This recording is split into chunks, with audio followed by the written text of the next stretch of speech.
Today's podcast we had Katey, so this was probably a really good podcast to start the year off with. So this will be the first one for the year I'll be releasing. So we got in so much depth with this podcast as we spoke a lot about empowerment, the journey of it, identity, attachments, and a bunch of other things. And I suggest go check all her social medias out. She posts really good content and it's good to, keep up with it all. So I'll link all her stuff down below too. And let me know if you enjoy this podcast, if you really enjoy it or think a friend will enjoy it, share it with them too.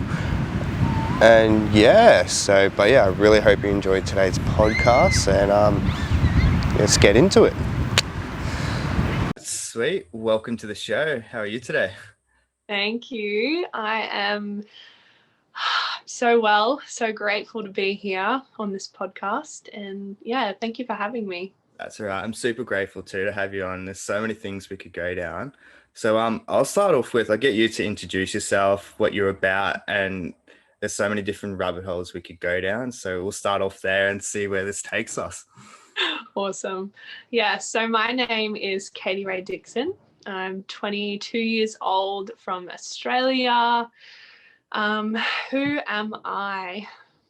I feel like this is evolving all the time, shifting so much.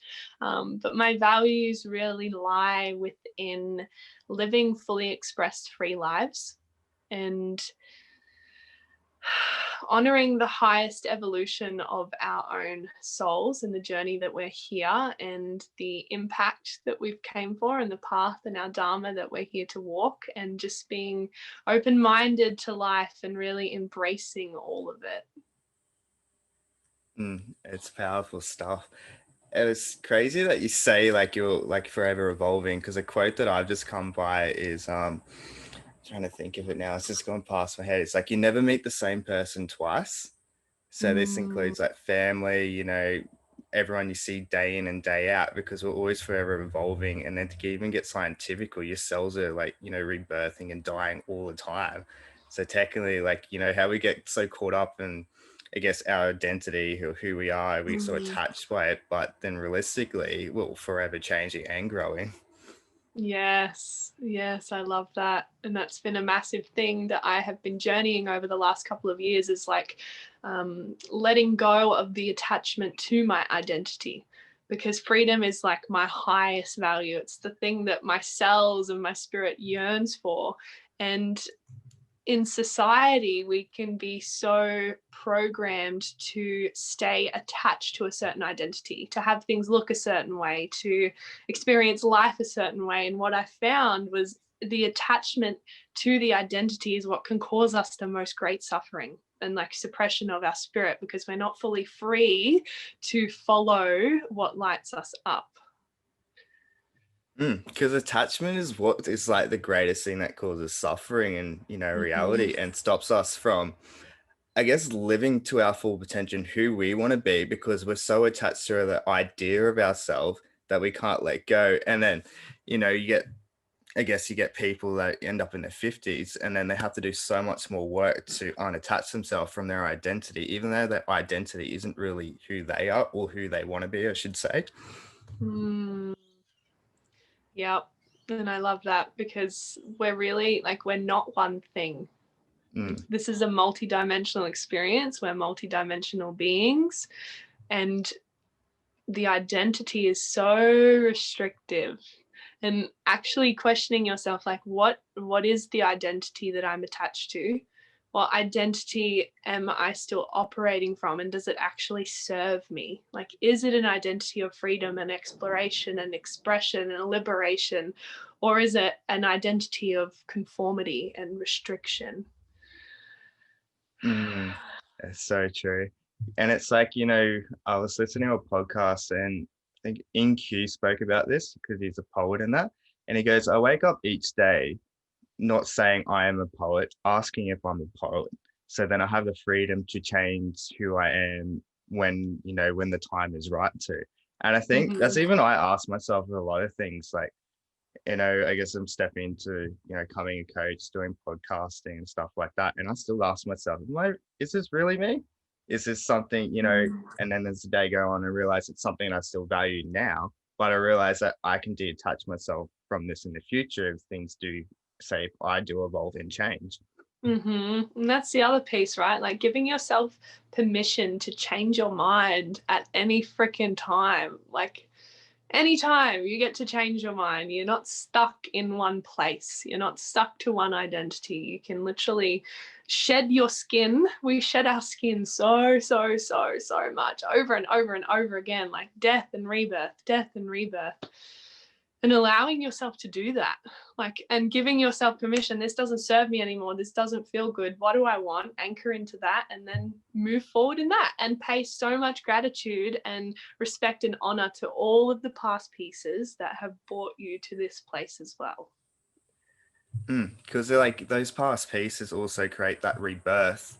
The death of those past pieces create the rebirth, and we have this such fear of death, but there's so much beauty in death because it causes rebirth. But then in saying that, like when you have, when birth happens, you already accepted your faith of death in the same notion. They're kind of, the two similar things that have to coexist together. One can't go out without the other. Totally. So I know you speak a lot into empowerment. I want to know, I guess, what kind of like kicked off that journey to, I guess, finding empowerment in yourself? Because I think this is a big thing at the moment. And a lot of people, I guess, will be searching for this. I wouldn't say searching, but looking. It's not the words I'm looking for, but yeah. You're taking me back, Mitch. I love these moments. I love these moments where we get to reflect. I've always been seen as like positive and a leader. Like even in primary school, I would get like the leadership awards and I'd put my hand up for everything. And I loved the feeling of sense of accomplishment like that. That was really something that fulfilled me. So some would say, I was just born with it, which I guess I was, right? Like some people have that. And when I got to 2 years ago, when I was 20, I had a massive change in my life. Like my spirit really spoke. It was like I had a spiritual awakening. That's what it was, a spiritual awakening. And it was like I realized that I was going to die. And it became very, very real to me. It was like, oh, death is a thing. Like this is actually going to happen. My time here on earth is limited. What do I want to do with it? What do I want to do with it? And I want to travel. I wanted to travel. That was the thing. I wanted to go out and explore.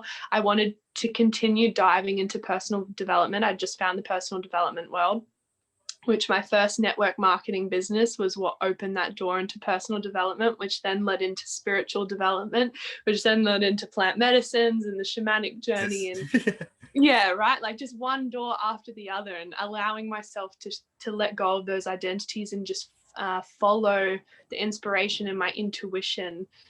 And it led me on such an incredible journey of finding my soul tribe for so long. I come from a very small town, as we were speaking about before, and I felt like I never fit in. I had this story that I didn't fit in, that I was too much, too loud, too spiritual, no one got me, I don't belong here. And I guess it was kind of that pain that sent me out of town, that had me pack up and leave and take my suitcase and fly to an island, Stradbroke Island, where I lived alone for 6 months. I knew no one there. And I just allowed myself to find that empowerment within me, to get really clear on what it is that I want to create in life, and to actually let myself fully go after it and to let myself embark on that journey and try new things, and to open my mind to what's truly possible. Because I always felt that I was here for greatness. I always felt that there was more. My evolution, like my soul's evolution, is the number one thing that I have my eyes on. Like that is the number one thing that lights me up. Like And I feel like that's why we're all here on the planet, right? To evolve as souls and to learn and to walk our soul path.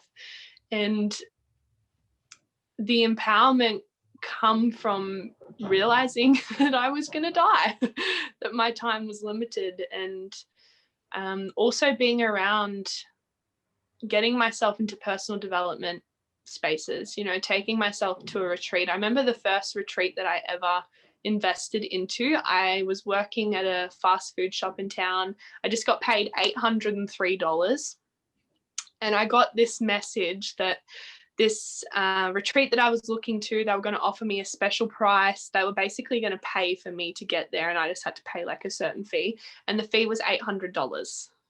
I just got paid, hadn't paid any of my bills yet, but I just had enough to get myself to this retreat, which was on Stradbroke Island.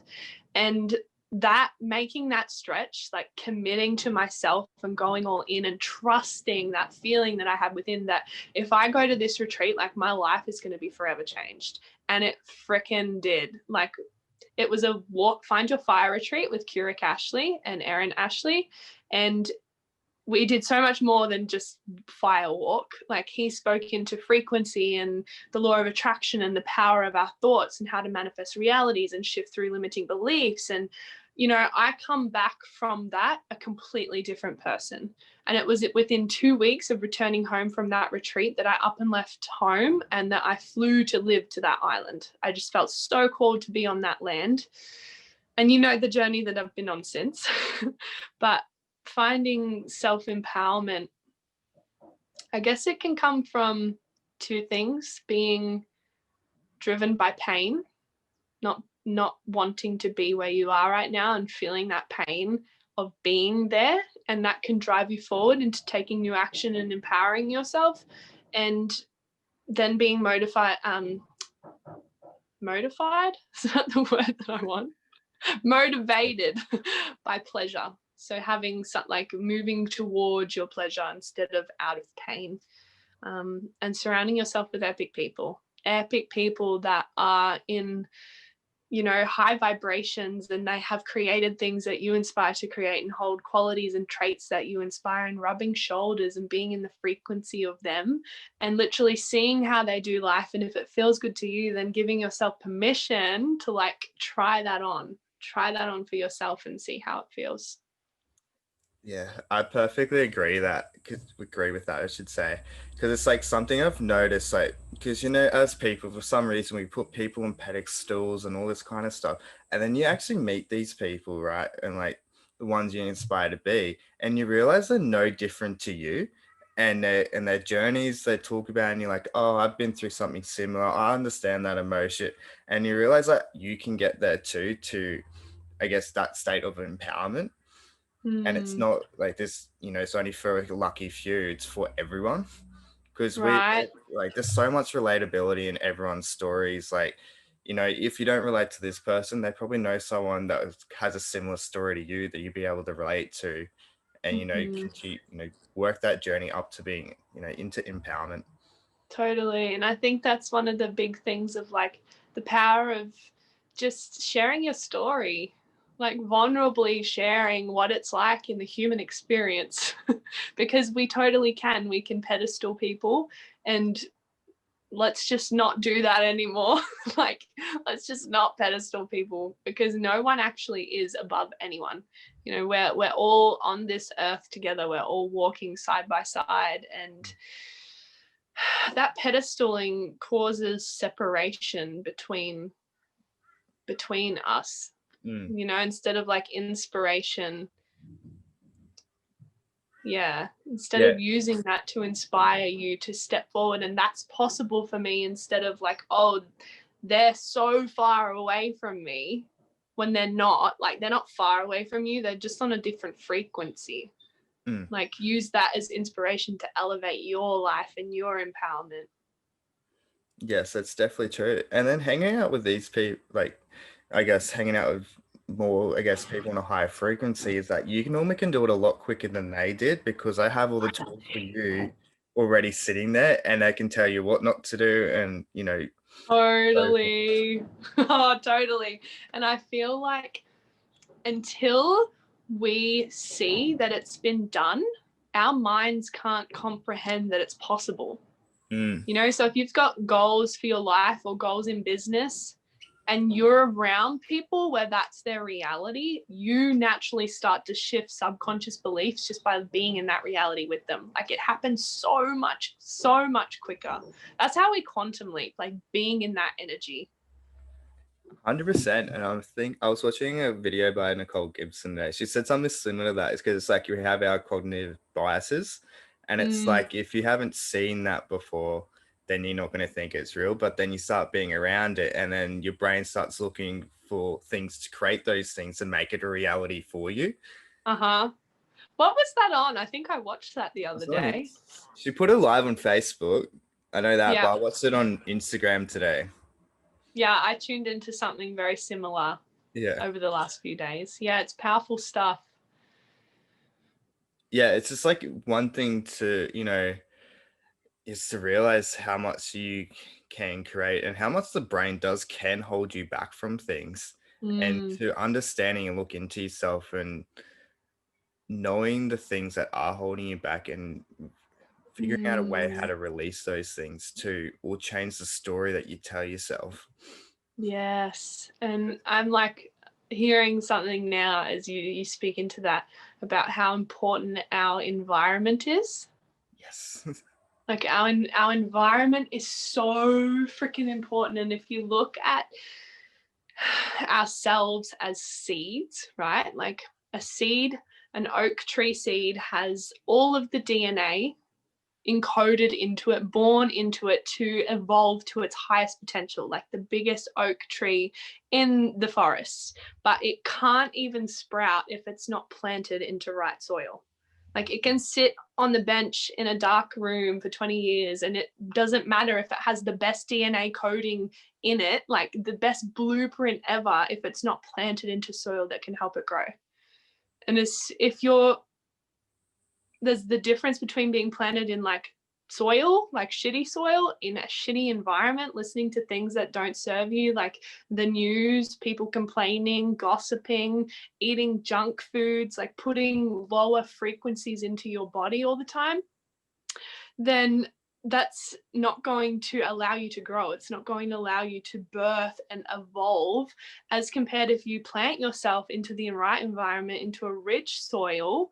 It doesn't matter how long you've been sitting on the shelf for or what's happened in the past, like what's happened in your life. As soon as you get yourself into the right environment and into the right soil, you're growing. Like you will evolve naturally. And the natural state of the universe is evolution. And if we're not evolving, then by default, we're dissolving, right? Like we dissolve into the floor of the forest and then we start sprouting new things and new life comes again. So what place are you choosing to plant yourself in? What soil and environment are you in? And is it actually serving your highest evolution? Because you cannot grow in shitty soil. Because you actually do see that a lot, especially in elderly people, even people say in their mid to late 40s, early 50s, and you can see them because they've stopped growing, as we were saying before, they're so attached to their identity and who they are. They just think that, that's the highest they're ever going to be. And then you see their, skin, their body start dissolving over time, and it's a rapid pace. And you see someone, I guess, in the 70s, or even 80s that have that growth mindset, and they're still, out and about, getting up in the morning, going for a run, still doing all these things and being active. And, you have real world examples of this, but we always seem to be attached to the idea once we hit a certain age, we stop growing, or we, as you're saying, we're in the wrong environments to keep growing. Yeah, I love that. And I feel like we don't, even then though, I feel like we don't peak in our evolution until we die, right? Like that's the peak evolution. But even then we don't die because our energy just transforms states. So it's like, is it really the grand evolution, or is there even something beyond that? Yeah. And you're exactly right with that. And it's, that's the whole point of us being here is, constantly growing.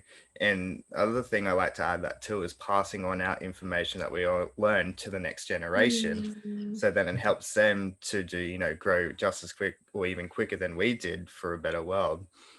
I love that. And that's one of the main reasons why I love social media so much, because we do get to share our message. And it's basically like a big photo video album for our children, for the future generations, because let's face it, social media is not going anywhere. Like, it is here to stay, and you can either use it to, share your own individual message and the wisdom that you carry. And I'm not talking about like wisdom from, I don't know, degrees and gaining certain qualifications. Like, that stuff has so much value, and so does the individual wisdom that you were born with. Like, Mm. the wisdom that is encoded into your cells, the things that naturally light you up. Speak more of that into the world.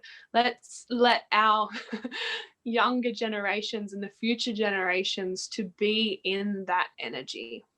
Because that's what I find, that's the actual definition of what an influencer is, not the idea that we gave it. It's that Mm, that's the definition of what an influencer is helps to create a better world, not post yeah. pictures on social media trying to sell stuff. Yeah, totally, totally. And we're always influencing, right?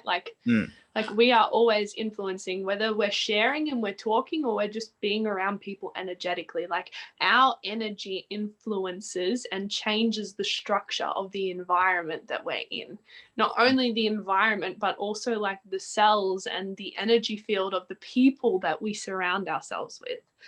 mm. And I And think it's that's like, a yeah, I was going to say that, yeah, that's so true. And then also as human beings, how we grow up in that too is like we learn through mimicking behaviors. And that's even with, mm, it's coming back to the environment. We mimic everyone around us, and that's why our personalities slightly change when we with different types of people, because ingrained in us is to mimic so then we can feel safe. So then if you yeah. become that influence to help people change for the better, you're going to do so much things because people are going to unconsciously mimic you no matter what they're trying to do. Mm-hmm. Mm-hmm. It's just like, Yeah. And our childhoods, like when we're growing up, we are like little sponges. Like, we absorb everything within our childhood. So often we grow, if we're unconscious of the patterns and the behaviors that we're operating from, we just live out the cycles of our parents. We create the same financial cycles, the same financial realities, the same relationships, the same uh, wounding that we operate from, generational wounding that gets passed down through the lineage. The careers that we take, like, every single thing will repeat itself, because it's our wounding, our traumas, that create our realities that we project out into the world, our limiting beliefs. And until they're healed, the pattern just keeps repeating. And mm, this is like every single person, mindset, personal development, self-help, spiritual healing, it comes down to the belief system, mm, right? The mind and the traumas in the body that create what's happening. And unraveling those is the key to freedom. It's the mm, key to actually shedding the skin and the old blueprint that doesn't serve you, like unplugging from a mass consciousness and then plugging into the one that you want to, like creating your own. So that's very important work as well, childhood stuff, and actually being conscious and like looking at what's happening in your family and, okay, where am I following in those footsteps, and are those footsteps actually taking me to where I want to go, or do I need to unplug and start walking my own direction? mm. That's, yes, that's 100% it. And I think that's like, I guess that's one of the biggest things that I've learned is, how, healing that inner child and, healing those family wounds, because at the end of the day, they're not always my wounds, but I've taken them on anyway and created my own story to keep them on.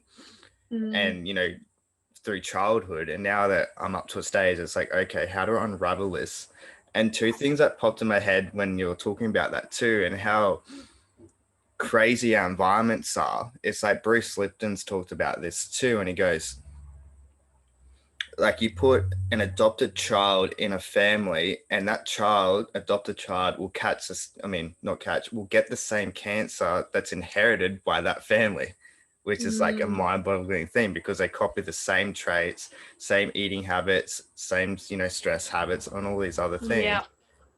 And then the second thing that popped in my head too is that I was watching a video. It's called "Influences Around the Table," and Peter Mhm. Crone says like the most like virus that spreads the most, especially around health, is when when a child and their dad goes to a football game and they see their dad get a Coke and a hot dog and then start eating that, and then they create that bad habit of eating unhealthily. And Mhm. that spreads so much quicker than any other virus that we're seeing in the world.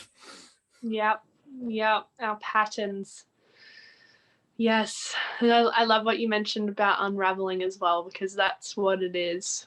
Like finding the things that are keeping us limited and stuck and not serving us, and then like unraveling them, like literally going in and unraveling it, because you can spiral so deeply into a trauma or a wounding, and go back to right where it happened and see all the ways that how it plays out in your life. And then it's also the matter of reparenting yourself after that, after you have the awareness, because you can be in it and you can be in the dark and the murky and the shadows, but that's where also, once you have that awareness, it's then reparenting yourself, reprogramming, and consciously choosing to shift and unravel that wound and that trauma to then create a new reality. I think that's such a powerful point, especially with parenting yourself. And it's like being that parent, I guess, that you never had for yourself. So when Mm-hmm. you are going through that inner child wounding, be that pet caring parent that you didn't have at the time. And it's not our parents' fault that they were the way they are. It's just that that was their Mm-hmm. programming at the time. But now that we have the awareness and it's time to do back to the same with ourselves, be that parent that we always wanted to have. Yes, I love that so much. That was actually something that was said to us in the Noya Rao ceremony, the plant medicine ceremony last month, was how can you reparent yourself? Like after we went into everything and we had the awareness and we knew where everything was and why it was there and how it plays out. And then it was literally the matter of how can you reparent yourself and gift yourself with the kindness and the love and the compassion and the support and the belief that you felt you never received as a child. And how can you gift that to yourself now? And it's totally like, it's not our parents' fault. It's not anyone's fault. It's just a pattern that's repeating. And not everyone chooses to heal their patterns.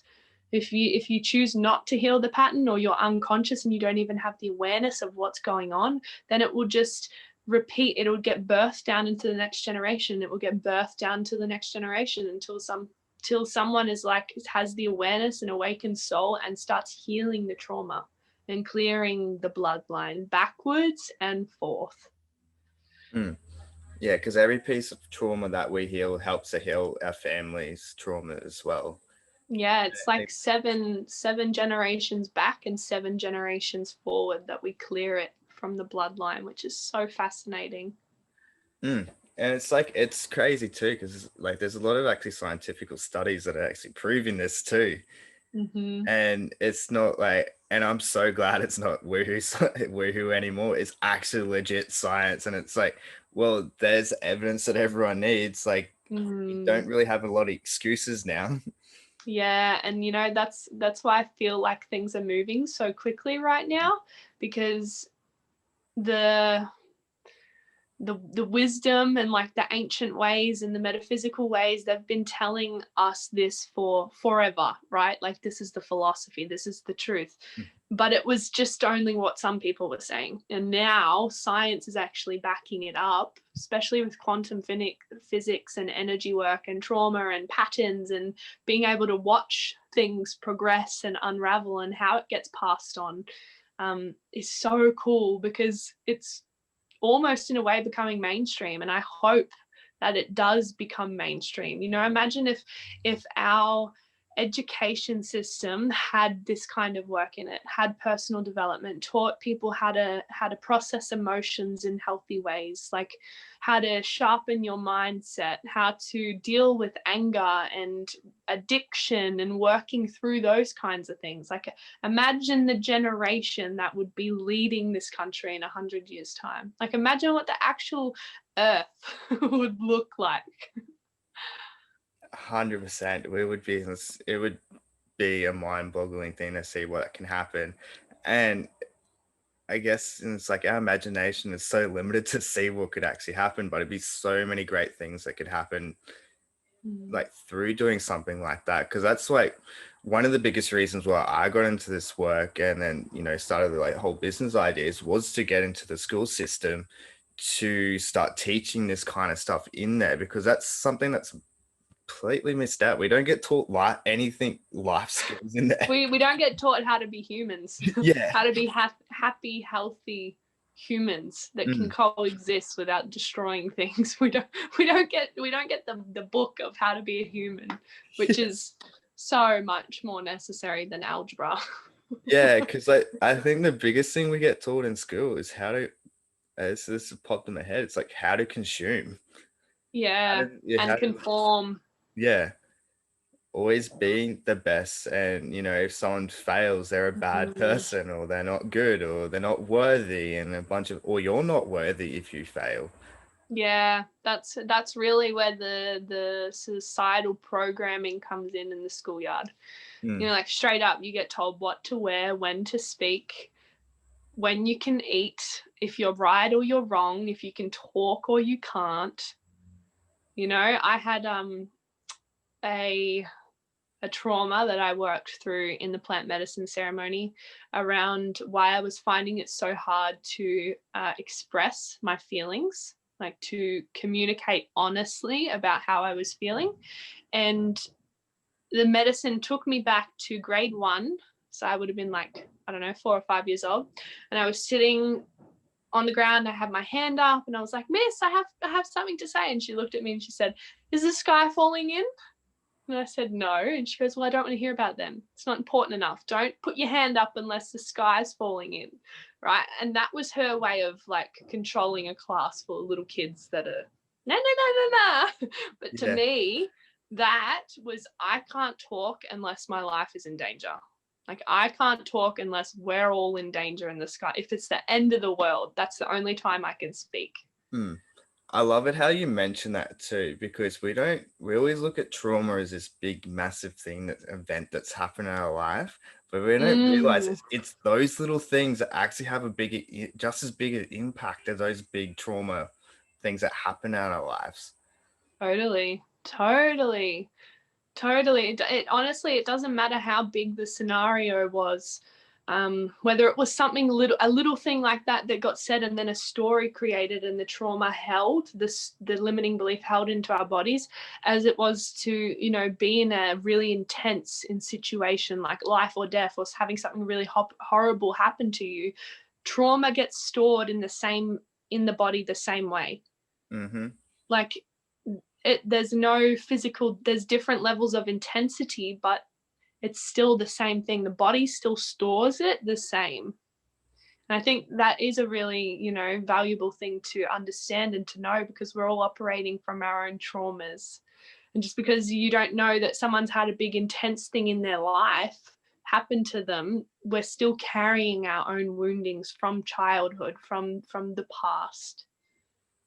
And that's exactly it, right? And it's like, I finished the book a couple of months ago, and it goes such in depth on how much the body does keep hold of trauma, even though we can't always visualize it or remember it, but the body does, and the Mm. body will react in certain Mm. ways that we Yes. can't realize why our body does that. But the reason why is because of past trauma, because it's trying to keep you safe.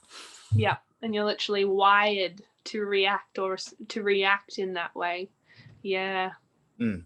And I guess it's like, for example, it's like, say if you're having an argument with your partner and then you'll suddenly get really angry, or like they trigger something or say something that triggers you, that's probably something that's happened in the past, and it's something you don't really have control over until you're ready to deal with it and unravel it.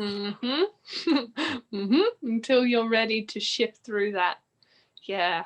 Then that's a really powerful thing. Like when you find yourself reacting, right? Like, and often you catch yourself after you've reacted. Like you're like, whoa, that was really intense and I didn't have any control over that. That just like came out, right? That's a reaction.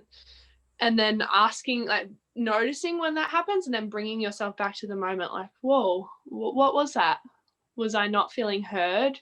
Was I not feeling seen? Am I feeling threatened right now? Like, what was it within me that wanted me to react that way to keep me safe or to have me feel heard or seen or whatever it was? And creating that relationship with the now moment to bring yourself back and start investigating. And then also asking yourself the question, like, when you're feeling triggered, this is something that I've been doing being back with my family now, is when I'm feeling triggered, I can go into the story of, oh, they're pissing me off or I'm fucking annoyed or whatever it is. They shouldn't be doing that. And then just like asking myself, what if I didn't react to this? What would that look like? What would that look like if I just diffused it within my body and tried not to change the situation? What if I just accepted this moment? What if I held no attachment to how this moment looks? And what happens in my body when I ask myself that question is everything just diffuses down.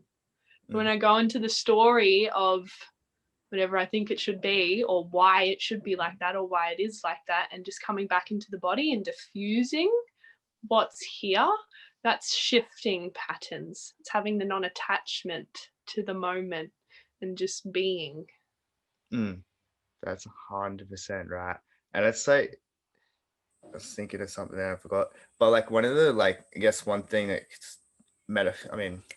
mantras that I've been saying to myself, especially when I get stressed, it's like I take that step back and ask myself, you know, why do I need to be stressed when there's no need to be stressed? And it's changing the story and detaching myself to being stressed, because it's something that I've gained from childhood, has always been stressed. And now it's like, when I say that to myself, you can feel that release in your body too. And also when a trigger does come up, or, I guess a trigger, it allows us to create another level of freedom that we haven't reached yet if we take that step back to reflect on it. Yes, I love that. Totally. Because it's another layer. And the freedom actually starts from within. And if you're reactive all the time, you're not free. Yeah. You're not free. Yeah, that's I love what you mentioned about that. And something that I do, like whenever I feel lots of intensity within my body, like whether it's anxiety or stress or overwhelming emotion, is just feeling my feet on the earth and just breathing. Like deep breaths, emptying the mind and just breathing, coming into my body and knowing that I'm safe, and reparenting myself, which is what you do when you repeat that mantra. And it's what happens when we breathe, just like self-soothing until it defizzles out, because you can stay caught up in it for as long as you want, like hours, weeks, years, lifetimes, or you can unwind it in the moment as it presents and gift yourself with the space you need to unwind. That's 100% right. I'll wrap it up on this question. What is the legacy you want to create? The legacy I want to create. I want to inspire as many people possible to live lives of freedom, to understand and embody and reclaim their own sovereignty, to create whatever it is that lights them up. Because I believe if we have a world of people who are doing things that light them the fuck up, and they feel free and pleasured and ecstatic by life, the world that we would create would be something so special, full of love. And I think the world needs more love. 100%. I love that one. That's awesome. Thank you for you. coming on. Super grateful that you came on. This was epic. You're so welcome. Thank you for having me. And yeah, I hope that this inspires and touches as many people as it needs to. That's sweet. Thank you. Enjoyed today's podcast today, guys. Just a little follow-up. I've released Re-Engineer Your Mindset program, which is on my website at mitchellcrocker.com/courses. Will be, so just let me know if you're interested, and connect with me on all my social medias and all that kind of stuff. And if you enjoyed today's podcast, let me know what your thoughts and all that. And yeah, that's it. And enjoy the rest of your week, guys. Cheers for tuning in.